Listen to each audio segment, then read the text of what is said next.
I'm Cormac O'Malley. Welcome to Glucksman Ireland House and yet another Zoom event. And this in particular one is the 22nd annual lecture in a series named in honor of Ernie O'Malley, an Irishman who is known for his military role in Ireland, but also as his literary and cultural roles. He spent 7 years in America and felt that America had allowed him a certain freedom intellectually and artistically and socially, which he could not have had at home in Ireland, given his own particular background. And so when I thought of something to do, I wanted to dedicate this to recognizing what America meant to him. And when we started back in 1999, it was really to we chose to focus on interesting aspects of Irish American history and society. And since then, we've fulfilled a broad spectrum of distinguished professors and authorities on that field over the years. I should also mention that our lectures, the O'Malley Lectures, are published in the American Journal of Irish Studies and are available on JSTOR. Tonight, we cover an interesting aspect of the history, and to introduce our speaker, let me introduce Marion Casey, Director of our Undergraduate Studies, Clinical Associate Professor, who in turn will introduce Dr. Doorley. Hi, everyone. Over to you, Marion. Thank you very much. It's a really a special pleasure for a number of reasons. This is our first virtual O'Malley in a run of 22 years, which generously endowed by a great friend of Ireland House and of mine, Cormac O'Malley. And it also gives me pleasure to introduce, I hate to use the word old Michael, but we are old friends going back to our undergraduate days at University College Dublin, where Michael did his bachelor's degree in history and politics. I did history and English, but we both ended up studying the Irish in America, or Irish American history. So Professor Michael Doorley is Associate Lecturer at the Open University in Ireland. His master's degree was done in history at University of New Orleans and Louisiana State University, and his doctorate is from the University of Illinois in Chicago. Michael has two very important books.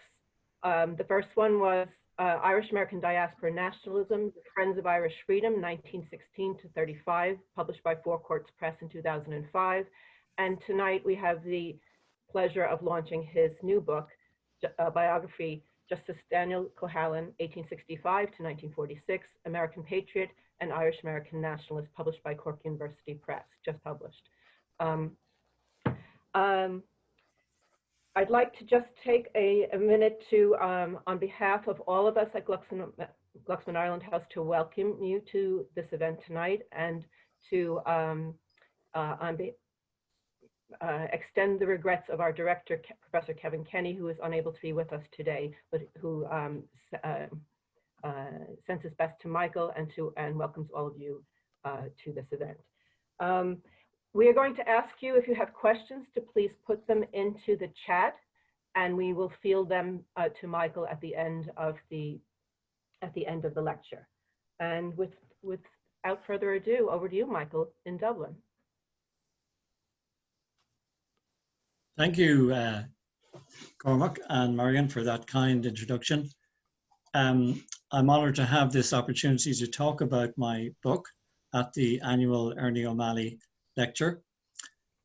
Later in my talk, I'll argue about how the American media publicized the IRA campaign in 1919, 1920, and how this helped to stimulate support for Cohalan's Friends of Irish Freedom. So the courage and dedication of volunteers such as Ernie O'Malley played a role in keeping that military campaign going, and by so doing, such men enhanced the power of Irish American nationalism. I'd also like to acknowledge the help and support I received from the faculty at Glucksman in writing this book. In this context, I'd like to mention Miriam Lynan, Marion Casey, and Professor Kevin Kenny. They certainly helped to deepen my understanding of how the New York environment in particular helped shape Cohalan's nationalism. And as explored in Ireland's Allies, published by Glucksman, Ireland House and University College Dublin, New York was very much the nerve center for Irish nationalist activity in the United States. And Cohalan was very much a New Yorker, having spent all his adult life in the city. Now, I stressed this American dimension in the title of my book, and that is Justice Daniel Cohalan, American Patriot and Irish-American Nationalist. And this American theme, how that shaped his nationalism, Irish nationalism, I'd like to stress today in my talk. Now, in preparing this talk, I checked with Marion as to what areas of his life I should focus on. So in keeping with the theme of the centenary of the Irish Revolution, we decided to focus on how Cohalan advocated for Irish independence during the period 1917 to 1919. In fact, this was the peak of his career as an Irish-American nationalist. He was then leader of the Friends of Irish Freedom organization, FOIF, as it became known. And by the end of 1920, the FOIF numbered 275 regular and associate members. So this movement has been described by Alan J. Ward, the historian Alan J. Ward, as the most effective propaganda machine in Irish-American history.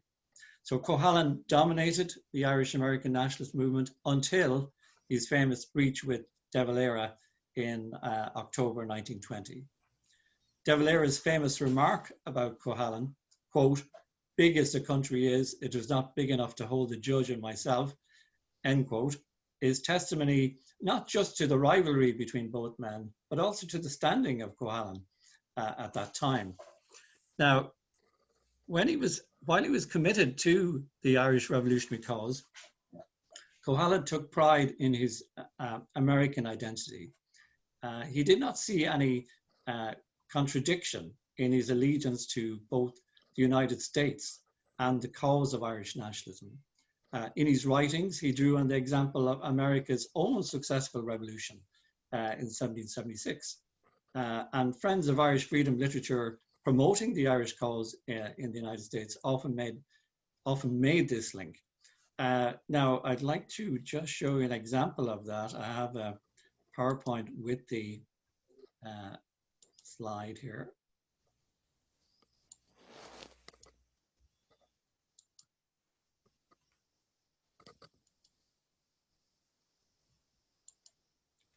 And you can see here, this is a Friend of Irish Freedom membership card from 1919 with so building the link between Ireland's revolutionary struggle and that of America. So George Washington on the left, Patrick Pearse on the right.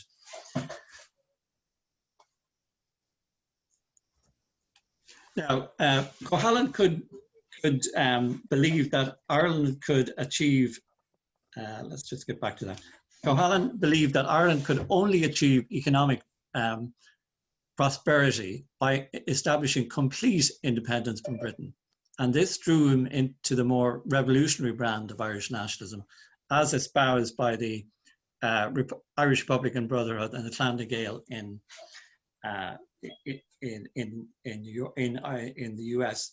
He also believed that the British Empire posed as much of a threat to the United States as it did to the cause of Irish independence. In terms of American foreign policy, Cohalan was strongly isolationist, and this was motivated by his fear of an Anglo-American alliance, but also by his conviction that the United States should not get involved in international conflicts. So that put him at odds with President Woodrow Wilson, particularly Wilson's concept of a League of Nations. It also put him at odds with Éamon de Valera, who had a much more positive view of a League of Nations once Ireland could become a member. Now, the experience of the Catholic Irish in the US also shaped Cohalan's view on how Irish Americans should advocate for the Irish nationalist cause.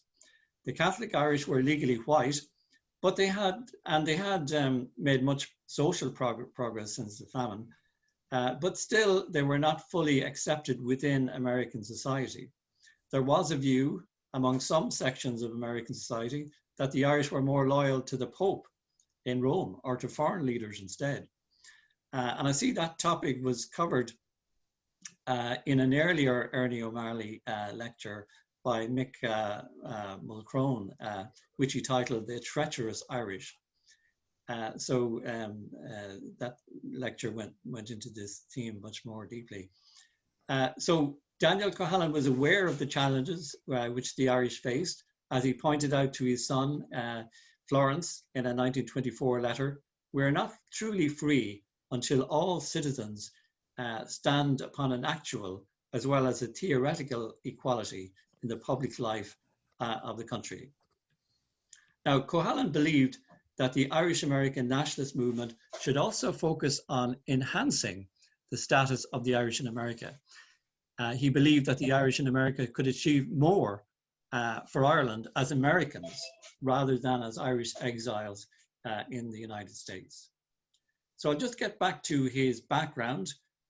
He was born in Middletown, New York in 1865 to Irish parents from West Cork. His father, Timothy, had immigrated to America during the Irish famine and later joined the American Fenian movement. As a young man, he moved to New York City to study at Manhattan College. This was a college that was popular with the Irish Catholic middle class. He became a lawyer, established his own legal practice, and like many of his peers, joined the Democratic Party organization, or Tammany Hall, as it was better known. Cohalan's organizing talents were recognized by no less a figure than Tammany boss Charlie Murphy, this is Charlie Murphy here in 1912. And Cohalan, through his links to Murphy, became Grand Sachem of Tammany in 1908. And later, and these Tammany connections led to his appointment to the New York State Supreme Court bench in 1911. Now, becoming a state Supreme Court judge heightened his status among Irish nationalists, who often simply referred to him as the judge. And to add to his influence, Cohalan had close connections with American political leaders from both main parties. He was closely affiliated also with the Irish-dominated American Catholic Church and the New York judiciary. As an aside, his son Florence became a Monsignor for the Archdiocese of New York. His daughter Aileen became a Sacred Heart nun. In fact, her memoirs were very useful in piecing together many elements of his family life. Two other sons, Con and Dan Jr., became lawyers. In fact, the extended Cohalan family have maintained links with the New York legal profession down through the generations. A great nephew of Daniel Cohalan, Peter Fox Cohalan, who is himself a retired New York State Supreme Court Justice, made available to me invaluable family papers and photos for my book. Of course, Cohalan's Irish heritage also shaped his Irish nationalism. He grew up in a household where the Irish language was freely spoken. And according to his obituary in the New York Times, November 1946, he was fluent in the Irish language. Now, I didn't come across any letters written in Irish in his files, So it's quite possible he was able to speak Irish, but not write Irish. Certainly, though, he was active in the Gaelic League in New York City before the 1916 Rising. His files are in the American Irish Historical Society, and they contain several letters from Patrick Pearse and Douglas Hyde thanking him for his financial support. In one, Pearse thanks him for his generous subscriptions and for his unceasing and successful efforts to put me in touch with other good friends. So he did have, he certainly put Pearse in contact with a lot of moneyed Americans, and Pearse certainly appreciated that. In 1903, Cohalan and Devoy worked together to launch the Gaelic American newspaper. This was in fact the mouthpiece of the Clan na Gael. Cohalan's name, as you can see here, appears on the share certificates listing him as president. Not surprisingly, the paper put forward the cause of Irish revolutionary nationalism, but until the outbreak of the war in Europe in 1914, the revolutionary cause in the United States was still a minority view among most Irish American nationalists. At that time, most Irish nationalists in America, as in Ireland, believed that home rule was the way forward. Sorry, this is a Gaelic American heading there. You can see the Gaelic lettering, which, so Cohalan, in fact, just as an aside, Devoy wanted to call the paper the Irish Nation, but Cohalan insisted that it should be the Gaelic American, and you can see the Celtic script here. So in line with the cultural nationalist changes that were taking place in Ireland at the time. But just getting back to 1914, so Redmond advocating support for the war effort, that alienated much of his support base in Ireland, and that created an opening for the Clan to create a more open organization that would appeal to more mainstream Americans, not the Irish Americans who would join the Clan with their secret passwords and signs, but mainstream Irish America. And Cohalan played a key role in organizing a convention in New York in March 1916 at the Royal Astor Hotel. And out of this convention, this is a photograph from the convention, the Friends of Irish Freedom movement emerged.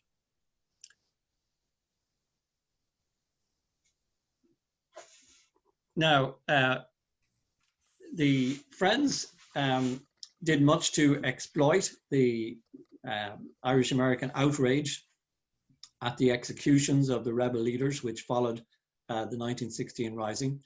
But once the US entered the war on Britain's side in April 1917, Cohalan maintained very much a low profile.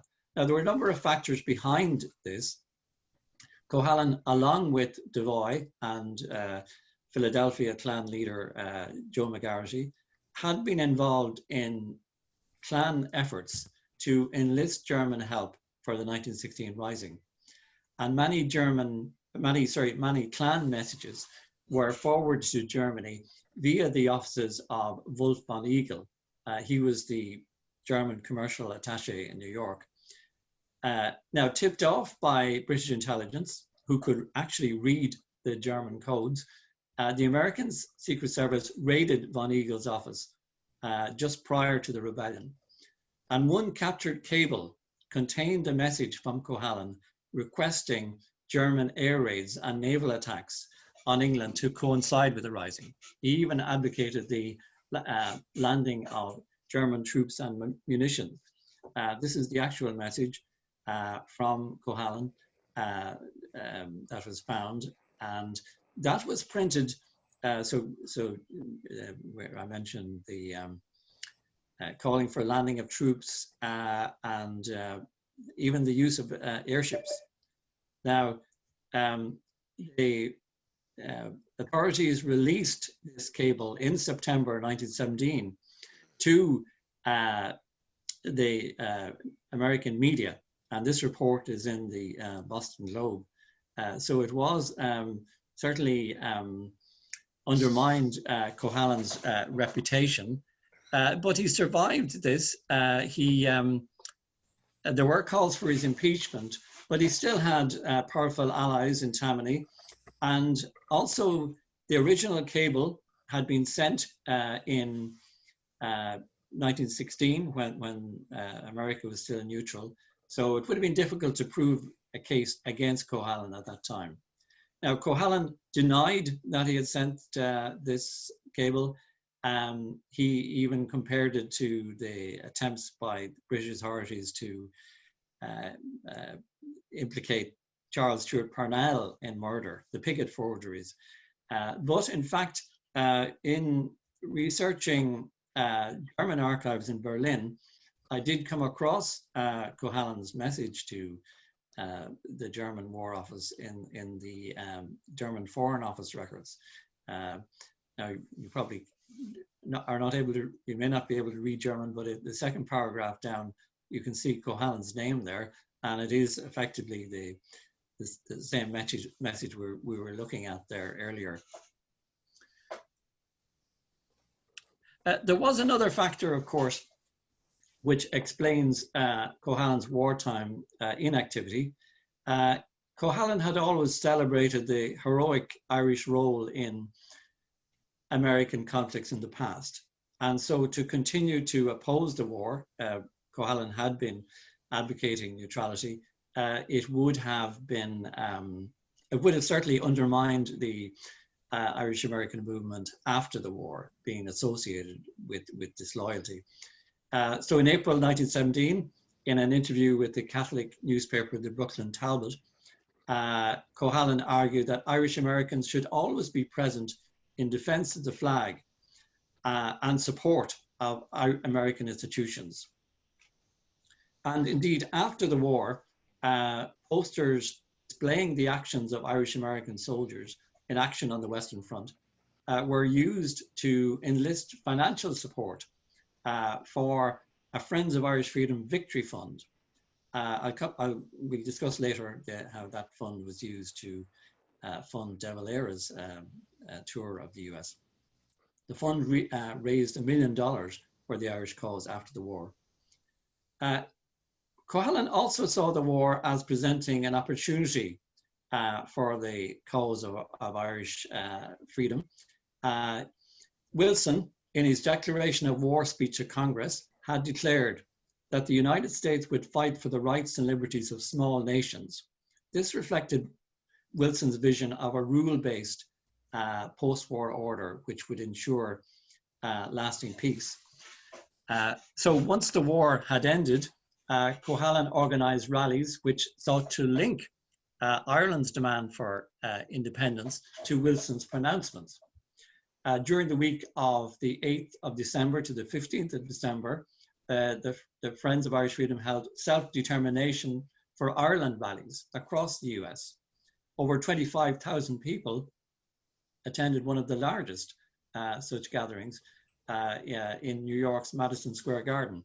Here, Cohalan shared the same platform as Cardinal William O'Connell of Boston and Republican Governor Charles Whitman of New York. Cohalan's papers show that he was personally involved in persuading O'Connell to appear. And the presence of these notables at the meeting certainly helped to lend an air of respectability to Irish demands. Such rallies helped to increase membership of the Friends of Irish Freedom. Membership figures at the end of February 1919 were only 6,000. 6,000. But by the end of 1919, they had reached 70,000. So numbers are going up. And by the end of 1920, the movement numbered 100,000 regular members. There were also an associate membership tier and that made the total of the membership of the Friends of Irish Freedom 275,000 members. So it's quite a substantial organization. Now, there was a number of other developments that I mentioned in my introduction that encouraged the membership growth. The Sinn Féin party won a massive majority in the post-war 1918 election in Ireland. And in January 1919, the Irish Republican Army commenced their military campaign against British forces. So Irish American newspapers such as the Gaelic American and the Irish World publicized this conflict, and it was also covered in the mainstream media. This undoubtedly helped to garner Irish American support for their Friends of Irish Freedom. Now, as part of his efforts to promote the Irish cause, you can see, that would be the regular membership going up dramatically in 1919, 1920 as a result of firstly, the end of the war removed that source of tension which the war had created, and also the campaign beginning in Ireland, boosting membership in America. So, as part of his campaign to promote the Irish cause, Cohalan organized and helped organize the Irish Race Convention in Philadelphia in March of 1919. The convention, chaired by Cohalan, symbolized the unity that now extended right across the Irish American nationalism in the US. 5,000 delegates attended, including over 30 bishops and archbishops, as well as, of course, Charles James Gibbons of Baltimore. The presence of Gibbons, considered one of the most influential Catholic churchmen of his time, represented an enormous coup for Cohalan. Gibbons had been a staunch supporter of John Redmond's Home Rule policy, and it took all of Cohalan's charm to persuade him to attend. And of course, the Cardinal's presence ensured massive media coverage across the US. Again, the Victory Fund that I had mentioned earlier was launched at this convention, and portions of this fund financed De Valera's tour of the US and provided seed funding for De Valera's bond drive. $250,000 was dispatched to Sinn Féin in Ireland. And in an example of the global reach of the FOIF, money from the Victory Fund was used to pay the expenses of Sinn Féin envoy Sean T. O'Kelly in Paris. The Friends of Irish Freedom also financed a so-called Irish National Bureau in Washington. This publicized the Irish struggle, especially among opinion formers, such as members of Congress, church leaders, university professors, and the media. Over 700,000 leaflets, for instance, were published entitled "The Irish Republic Can Pay Its Way." Another project involved the production of 500,000 colored maps indicating Sinn Féin's victory in the 1918 election. So 500,000 copies of these maps were distributed right across the US. So it's quite an impressive propaganda organization. Now, the convention appointed Cohalan to lead a delegation of 25 of its members to meet with President Wilson. The intention was to present him with a convention resolution demanding self-determination for Ireland. The president at this point had temporarily returned from the Paris Peace Conference and was actually speaking in New York in March 1919. So Joe Tumilty, Wilson's Irish-American secretary, was fully aware of the publicity generated by the convention. There was also ongoing congressional hearings on Ireland. Tumilty urged a reluctant Wilson, who believed Cohalan to be disloyal, to meet the delegation. As Tumilty pointed out to Wilson, regardless of what we may think of Cohalan and his crowd, there is a deep desire on the part of the American people to see the Irish question settled. Now, Wilson finally conceded to Tumulty's urgings, and he agreed a meeting for March the 4th in the New York Metropolitan Opera House. As I mentioned, a presidential speech had been scheduled for then. Now, Sinn Féin in Ireland welcomed these developments. On the night prior to the meeting, Éamon de Valera cabled Cohalan the following message. The executive of Doorley warmly appreciates the magnificent work of Ireland, of the Irish race in the United States. And you can see it places placing a high value on the cooperation of the race convention. Now, Wilson intended to meet the delegation in a small club room in the Opera House, but he only agreed to meet them if Cohalan was excluded.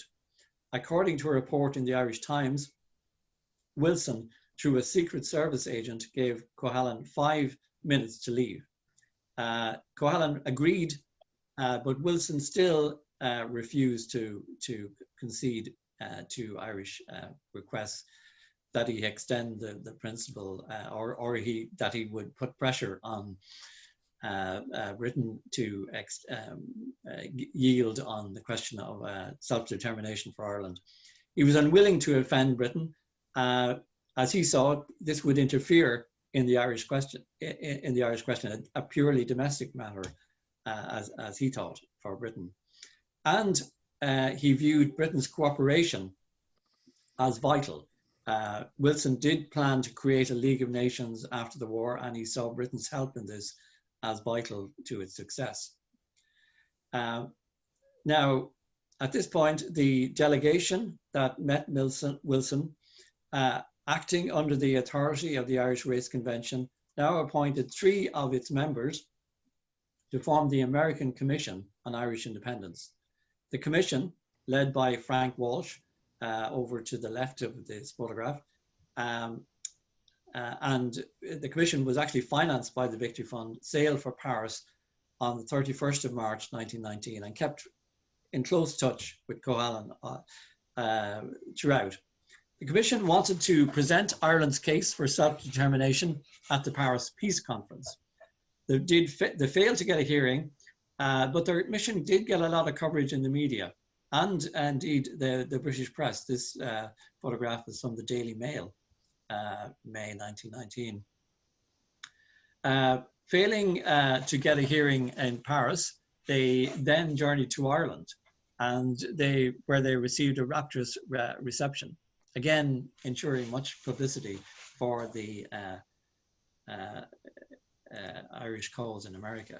So this is the report of, they later presented a report which again raised the profile of the Irish question in the United States. So Cohalan also applied pressure on Congress in 1919. Henry Cabot Lodge, Republican chairman of the powerful Senate Foreign Relations Committee, praised Cohalan as one of the ablest men to ever come to Washington to plead a cause. The citizens of Irish blood are fortunate in having him as a leader, end quote. So one of the most important resolutions in favor of Ireland was introduced in the Senate by Senator William Borah in May of 1919. His resolution called on the American delegation at the Peace Conference to secure a hearing for an Irish delegation of De Valera, Arthur Griffith and Count Plunkett. It also expressed sympathy for Irish self-determination. The resolution was passed by 60 votes to 1, with 35 senators abstaining.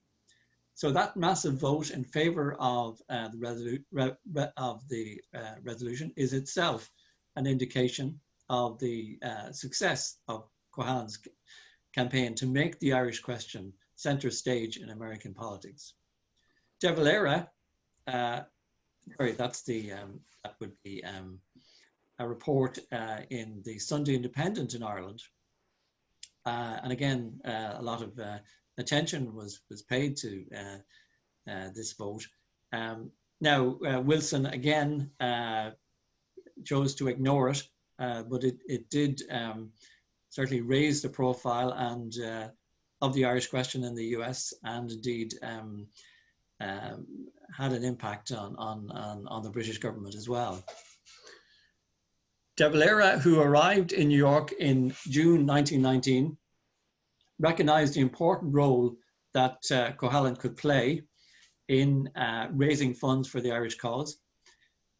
Now, there was he had a number of goals, not just to raise funds, but also to publicize the Irish cause in the United States and to gain American political recognition for the Irish Republic. The first two aims of his mission were a success. As I mentioned, the Irish cause had received widespread publicity and indeed that had alarmed the British government. Secondly, his fundraising activities were also a success. With the help of the Friends of Irish Freedom, he raised over $5 million through a bond certificate drive. Now, his efforts to gain recognition for an Irish Republic was more problematic, as we shall see. Now, there was plenty of initial cooperation. Secretary of the Friends of Irish Freedom, Diarmaid Lynch, turned over the names and addresses of 70,000 members to De Valera, and they were very useful in soliciting support for the bond drive. But there were a number of differences that De Valera had with Cohalan. As I mentioned earlier, De Valera did not oppose the League of Nations once an independent Ireland could become a member. And he resented the Cohalan's campaign against it and the use of some of the Irish victory funds in that campaign. Secondly, De Valera's proposal that US-Cuba relations could provide a model for Anglo-Irish relations provoked a furious reaction from both Devoy and Cohalan. They feared that such a move would actually strengthen the British Empire and would allow unwelcome British intervention in Ireland. De Valera made this announcement in a famous interview with the Westminster Gazette. So a hostile exchange of letters followed this interview between De Valera and Cohalan. And in February, matters were deteriorating, and they continued to deteriorate, particularly at the Republican Convention in Chicago in June 1920. At this point, matters had reached a stage where both Cohalan and De Valera sent separate delegations to the convention, each urging the convention to adopt competing policy planks in favor of Irish independence. Cohalan's resolution was a loose wording, which advocated self-determination, but it was more than just an expression of sympathy. The resolution stated that the people of Ireland have the right to determine freely, without dictation from outside, their own governmental institutions and their international relations with other states and peoples. In contrast, De Valera's resolution called for recognition of an Irish Republic. Now, De Valera's resolution was rejected by the committee, but Cohalan's resolution was accepted. However, following the rejection of his own resolution, De Valera disavowed Cohalan's policy plank, calling it insufficient for Irish needs. So as a result, the resolution committee decided to wash their hands completely of the Irish question, and no resolution was adopted whatsoever in favor of Ireland. So that certainly worsened relations further. And in my book, I argue that the dispute between Cohalan and De Valera related to who should determine the strategy of the Irish nationalist movement in the US. There were some leading members of the American clan, such as Joe McGarrity in Philadelphia, believed that the direction of the movement should lie in Irish hands. Other followers of Cohalan, including Diarmaid Lynch, National Secretary of the Friends of Irish Freedom, Cork-born and who had fought in the 1916 Rising, he argued that the direction of the movement should be guided by Irish America. Other followers of Cohalan, such as Bishop Gallagher of Detroit, then president of the Friends of Irish Freedom, questioned De Valera's right to dictate to Irish Americans. According to Gallagher, such a policy would only confirm American nativist prejudice that the Irish followed the instructions of foreign potentates. In November 1920, Sinn Féin in America broke off relations with the Klan and the Friends of Irish Freedom. They formed a new organization called the American Association for the Recognition of an Irish Republic. However, it is debatable whether De Valera really believed that he could persuade any American government to recognize an Irish Republic. To do so would have led to a serious rupture in relations between the US and the UK. In a letter to Michael Collins on his return to Ireland, De Valera admitted as much. Though I was working directly for, quote, sorry, to start that quote, it's a long one. Though I was working directly for recognition in America, I kept in mind as our main political objective the securing of America's influence in case she was to join the League of Nations, to securing us also a place within the League. Recognition of the Irish Republic we will only get in case of a US war with England, though of course we should never cease our demand for it. So that underlines De Valera's belief that obtaining American recognition for the Irish Republic was a step too far. So I would argue then that the reason for the rupture with Cohalan lay in De Valera's unwillingness to be led by Irish America. In a public statement after the convention, Cohalan declared, De Valera declared that it would be inconsistent with my duty to become a puppet to be manipulated by anybody. It would injure our cause, even to allow it to appear that I was a puppet. So De Valera did not want to appear to be manipulated by Irish America. And coming to an end now, as leader of the Irish nationalist movement, De Valera sincerely believed that Irish Americans should follow the dictates of the home organization. In this regard, he had the full support of the IRB in Ireland.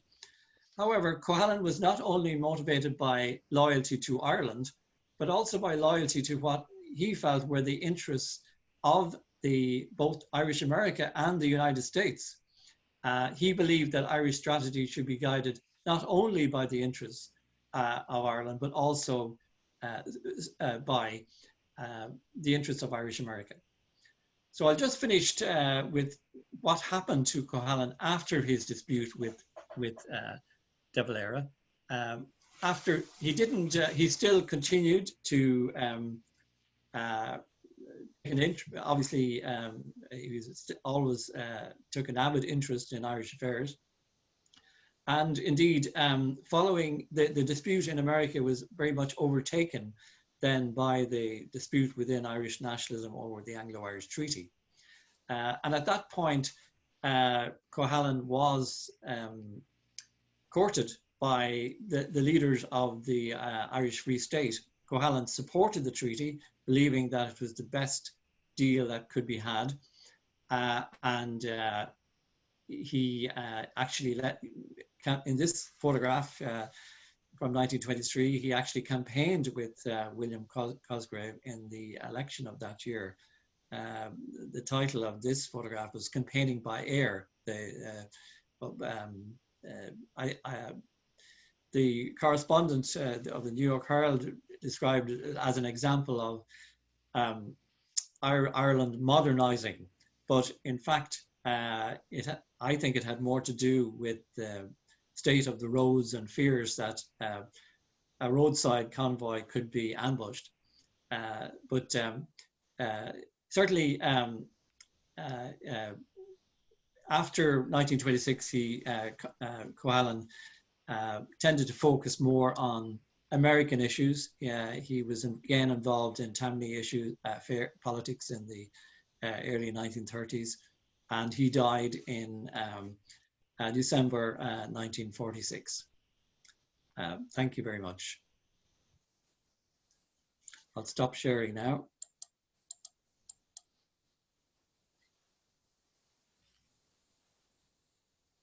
I'd like to thank Michael very much. There's so much in that that we've learned, especially about a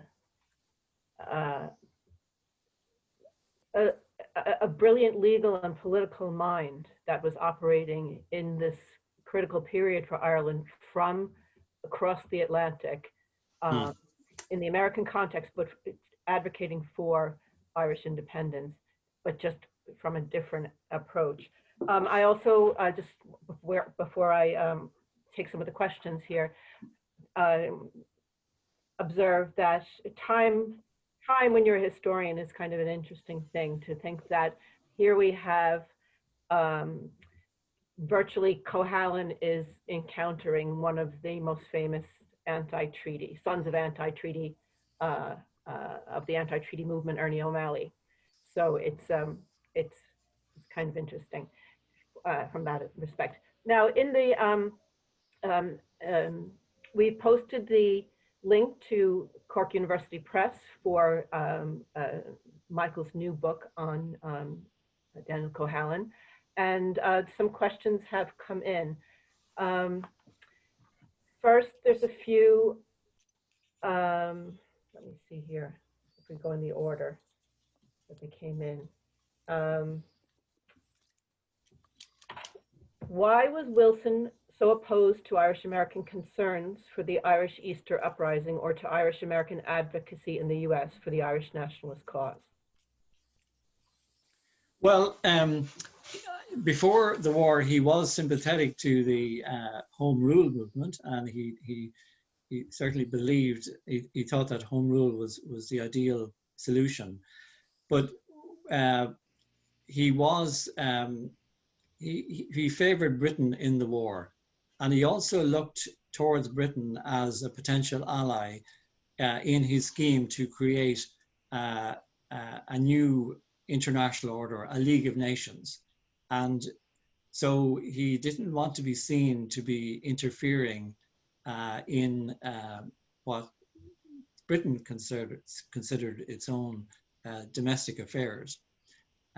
So I would see that as a key. Now, Cohalan did feel that Wilson was anti-Irish and that he was motivated by his Scots-Irish heritage, that Presbyterian background. But I think, as the British ambassador pointed out, he even though he was an Orangeman in sympathy, he was leader of a party that contained a lot of Irish Americans. So I don't think he was anti-Irish, but he still, in terms of realpolitik, he felt that the alliance with Britain had to be maintained. Okay, thank you. Another question. The experience of Irish America in 1919 and 1920 resonates with Irish Americans who engaged in advocacy for human rights in Northeast Ireland in the 1960s to 80s, where US government and media suspected Irish Americans of being connected to the IRA. It's a comment rather than a question. Don't know if you want to. Well, I guess I suppose it would underline how events in Ireland can lead to a resurgence of Irish American nationalist sympathy. I mentioned how the IRA campaign in 1919, 1920, in which people like Ernie O'Malley took part, did raise the consciousness of Irish Americans And I guess the Northern Ireland troubles in the 1960s led to a similar resurgence of interest among Irish Americans. And of course, there were different groups within Northern Ireland. NORAID would have been supporting the Republican elements, but John Hume, in his peace campaign, capitalized on that resurgence of interest among Irish Americans. And indeed, because of that, America played a role in the peace process. So Irish America did play a role, and indeed concerns about civil rights and so on were publicized in the United States through Irish America. Yeah, I would agree that it's the most important commonality between the two periods is that is persuading Americans through the use of the media. And you can see Cohalan and the Friends of Irish Freedom were very active in getting news stories, publicizing what was happening. Okay, I'm going back a little bit. We have two questions that are kind of related. One is to know more about Glandore and the Cohalan family home, but also related to that would be about Judge Cohalan's father and being an Irish language speaker, and then the extent to which, you referenced it a little bit earlier, just how competent he was in the use of Irish, but yes. Well, he was, his parents came from West Cork, Lislevain, near Clonakilty, which would have been Irish speaking around the time of the famine. They immigrated to Ireland then. Now, Cohalan's grandfather and his father was 12 when he immigrated to the US, and he met his mother, Cohalan's mother there, who also came from West Cork.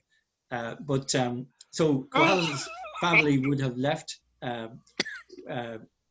West Cork, which was Irish speaking, and according to reports from his family, Irish was spoken in the family home, and that might explain his interest in the Gaelic League in New York, and his links with people like Douglas Hyde, and he also paid a lot of he gave a lot of assistance to Patrick Pearse. Now, Devoy wasn't as interested in cultural nationalism as Cohalan.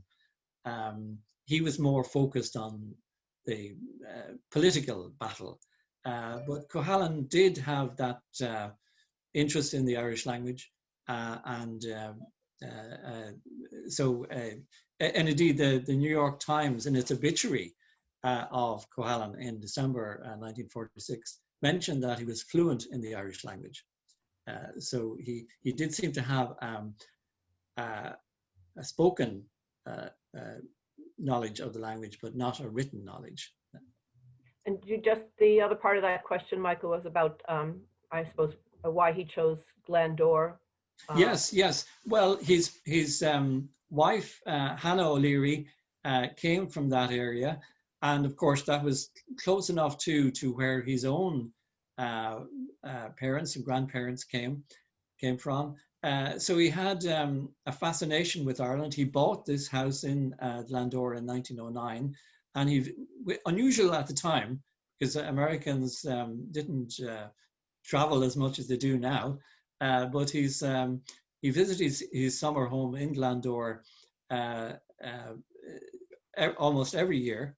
And I got a lot of information also from Aileen, his daughter's Aileen, who later became a Sacred Heart nun. She writes of how they went to Irish classes and in the locality. They were immersed in Irish country life.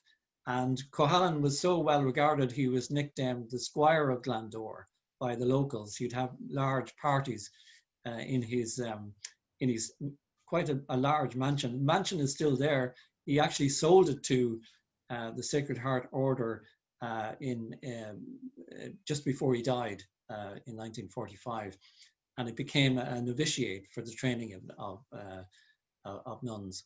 I did in my research, I met some local historians from Glandore who had records of him helping Irish language schools and so on in the area. He certainly has strong links. He had strong links with the area. I'm going to combine three related questions. They all have to do with the split, this Cohalan-Valera dispute. They would like some elaboration on specific opposition to the American Association for the Recognition of the Irish Republic, Du Bois, the place Du Bois took in the dispute, and also particularly how opposition from McGarity and Patrick McCartan impacted Cohalan's approach to seeking recognition. Yeah, good question. Well, Joe McGarity, he was the leader of the clan in Philadelphia. In fact, Patrick Cullen, the writer, writes in 1915 that there were three principal figures in the clan at that point. There was Joe McGarity, John Du Bois, and Daniel Cohalan. He called them the three chiefs of the clan. Now, McGarity took the view that Irish interests had to come first. So that was a factor in his opposition to Cohalan, who tended to be more focused on Irish America and campaigning against the League of Nations and so on. In fact, matters came to a head at the race convention. That would be a good example to illustrate the tensions that were emerging even before De Valera came to the US. Cohalan wanted the resolution at the convention to state to announce support for Irish self-determination, but McCartan, who was the Irish envoy, and supported by McGarity, argued that it should be support for the Irish Republic, which had been declared by the first Dáil. And McCartan and McGarity argued that self-determination was too weak. It was simply, it could be interpreted in Ireland as colonial home rule. But Cohalan, looking at it from the American perspective, he felt that self-determination was the way forward by trying to link Wilson's pronouncements to Irish demands. The Irish could make more progress in their struggles in Congress and in media support and so on. And indeed, perhaps even forcing Wilson to concede through pressure from Congress. So that would be an example of how McCartan and McGarity are influenced by events in Ireland and willing to go against the announcement of an Irish Republic, and then Cohalan's more American-orientated approach.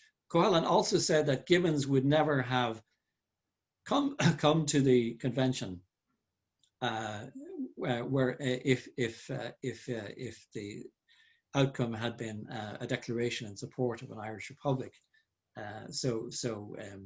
Indeed, Gibbons told Cohalan that self-determination was as far as he would go and no further. McCartan, in his book With De Valera in America, complains about Cohalan's attitude at that time. He argues that Cohalan is hiding behind the cardinal's robes. So the tensions are developing there before De Valera comes. So you've touched on two other questions that have come in. One is, could you say something more about Cohalan's relationship with Cardinal Hayes, the local New York personality in the Catholic hierarchy, and let me see, speak to Cohalan's Catholicism and its usefulness as a ready-made political and cultural network. Sort of like the legal network he was in, that's interesting. And also the other one is, to what extent do you believe McCartan's writing damaged the reputation of Judge Cohalan? Right. Could I take the last one first? So because we were just talking about McCartan there and the his book With De Valera in America, which he published in 1932. Now it's critical of Cohalan, but a close reading, in a close reading, you also detect that he's critical of De Valera too. And for instance, he feels that De Valera should not have gone to the Republican convention in Chicago. He has a phrase, if I can remember it right, there was no steps we took that offended America. There was no other steps as much as they said that offended America. So he, I think in reading he is very much upset by the divisions that took place, and he regrets. I got a sense of regret that there had been such acrimony over this issue and other issues too. Now, your second question was on his relationship to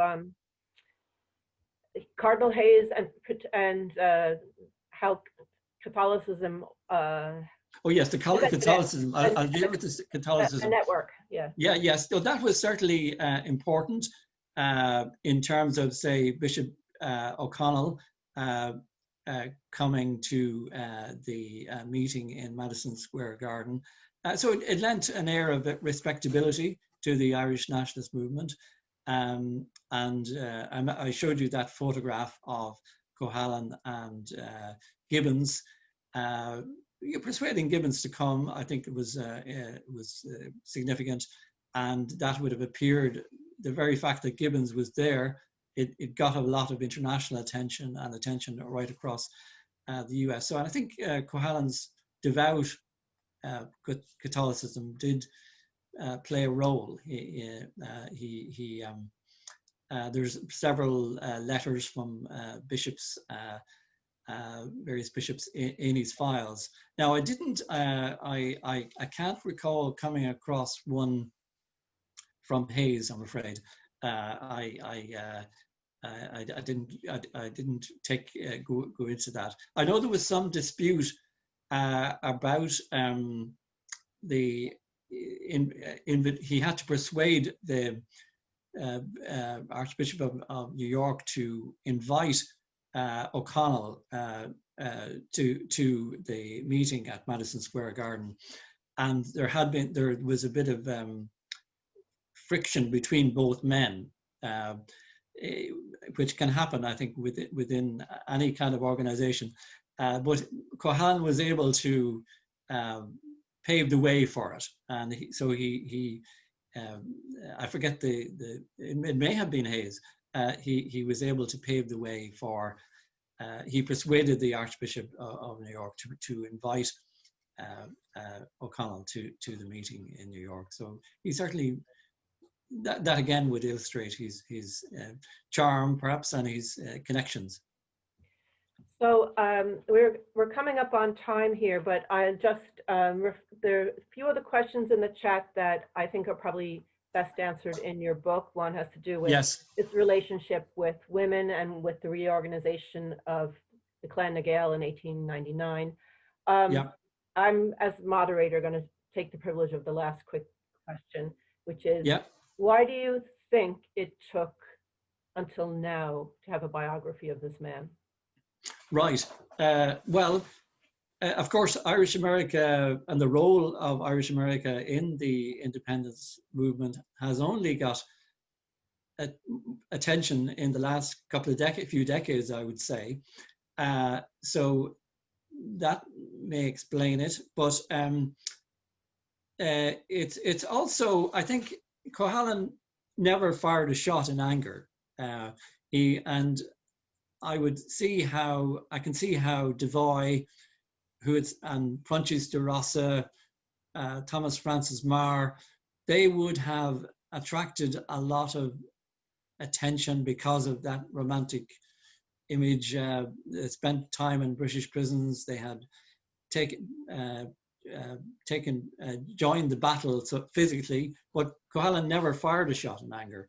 And so his work was more mobilizing the masses, building organizations, making contacts, congressional interactions. So that might have been a factor. But perhaps another factor too is that the quarrel with De Valera may have been something that historians on both sides of the Atlantic felt that maybe we don't want to investigate that too much. But obviously, historiography has changed. There was one book in 1957, Charles Tanzel, America and the Fight for Irish Freedom. And that was very pro-Cohalan, but not in any way objective at all. And then Dorothy McCardle, covering De Valera's visit, was very much pro-De Valera. So I think my book on Cohalan is more nuanced. It points to some of his flaws. For instance, he did run into difficulties with William Cosgrave as well. He resented the fact that the New Free State was applying to join the League of Nations, and several letters in his files where he complains about the Free State being too subservient to Britain. So he may have been quite narrow-minded in his own way and in terms of his views. So I try and see that he was very much in tune with Irish America and developments there, but sometimes his understanding of what was happening in Ireland, particularly during the War of Independence or later, was not as good as it should be. I think we should also point out the extent to which you're digging in archives. I was particularly impressed with the German report from the German office. Yes, that yes. finally lays to rest that niggling question about was it a smear campaign or not. So yes. I think kudos to you, Michael, for doing the digging and also for bringing this, arguably a giant of Irish and Irish American history on a par with some of the others who have been lionized for years and years, bringing him back into the narrative. So congratulations. Yeah.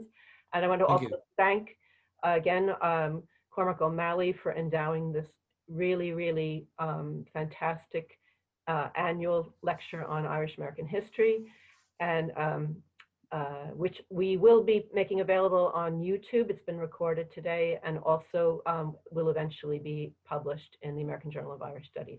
So thank you all for coming. Thank you, Michael. Great, thank you. The sun has set in Dublin, so we shall. Yes, that's right. It's getting dark here now. We shall say slán. So. Okay. Thank you very much. Thanks, everybody. Thank you. Thank you.